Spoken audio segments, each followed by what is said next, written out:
mid ka mid ah aqoonyahanka da'yarta ee ku dhaqan caasimadda Somaliland oo maanta kula kulanay magaalada Arabsiyo isla markaana dhalinta ugu firfircoon ee ka damqada baahiyaha aasaasiga ah ee ka jira degmadaasi ayaanu waraysi kula yeelanay xarunta magaalada Arabsiyo isagoo waraysigina u dhacay sida tan. hore waxaan mahadnaqayaa bahda SBS TV-gan oo ka shaqeeya arrimaha bulshada mar walba magaalada wax ka qabta waan mahadnaqayaa sidoo xabuudinaysa oo kamid yahay muuse magaalada soo dhex maray waan dhigay waxyaabo badan magaalada ka muuqda balse magaalada gebi ahaan way dayacantay sodonkaas sane ee Somaliland jirtay magaalada wax horumar oo laga geystay ma jirto magaalada hadda u fiirsato wadda kastoo maraysa way jajaban tahay wadooyinku way xidhan yihiin meelaha qaar garawaa baa xidhay meelaha qaar laagii biyihii marayay baa gooyay eedeedana laba midkood way yeelanayaan eedda waxaa le maxay ahayday u saaraynaa degmada gobolka waayo gobolka degmo kasta waxay ku leedahay kab Arabsiina kab bay ku leedahay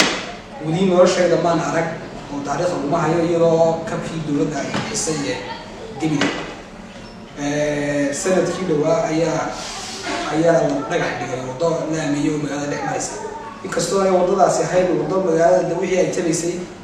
baahiyeeyo dhan fulin kara balse qayb ay ka ahayd laakiin wadadii laamika meel ay martay iyo cid ka shaqeynaysa ma hayn marka maamulka Gibiley waxaa leeyahay degmadu kabay ku leedahay dhaqaalaha ka soo baxa oo gobolka la geeya waa inay kabkeegii heshaan marka magaalada saas oo dayacan tahay oo magaalo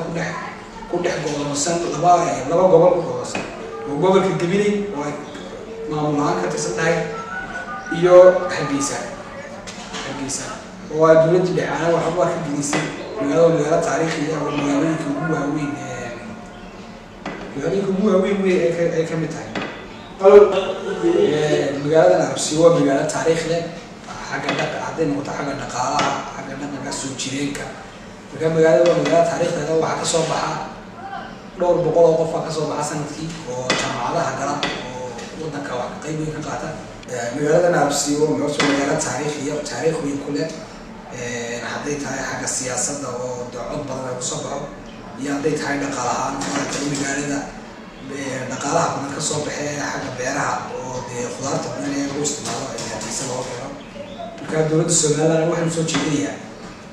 inay qayb weyn ka qaadato sidii loo horumarin lahaa wax soo saarka maadaama ay ogeyn dowladdan aad ugu hamweynahay oo dowladdan aad u taabatay inay wax soo saarka beeraha ay qayb weyn ka qaadan doonto oo ay kordhin doonto wax soo saarka beeraha oo beeraha ay caawin doonto marka waxaan leenahay madaxweyne magaalada qiimaha weyn ugu fadhida wadanka meesha kaliya maanta uu ka soo galo khudaarta iyo dhaqaaluhu waxa weeye magaalada Arabsiyo waxa kale dib wax joogay ka imaada iyo wadamada dibadda marka sidii il gaar ah loogu yeelan lahaa ee wax lagu qaban lahaa hadday tahay xagga ceelasha hadday tahay maxay ahayday xagga kale ee qalabka laga caawinayo magaalada in aad loo caawiyo caawin badan u baahan tahay soo dhaweynaa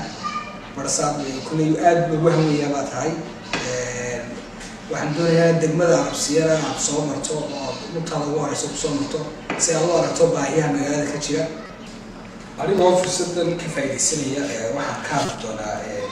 heshiiskii taariikhiga ah ee Somaliland iyo Imaaraadku galeen Somaliland lagu maalgelinayay marka waxaan ka hadli doonaa qolada Soomaaliya waxaan leeyahay maxay ahayd Somaliland waa wadan isku tashaday shacabkeega tashaday dowladdeeda tashaday waa wadan leh horumar leh baarlamaan la soo doorto madaxweynaha la soo doorto maxay ahayd madaxweynaha la soo doorto codka shacabka ku yimid heshiiskana waxa ka doodi kara Somaliland baarlamaankan dirnay baarlamaankii waa saxiyeen waa Muuse Xuseen Xasan telefishinka caalamiga SBS gobolka cagaaran ee Gibiley.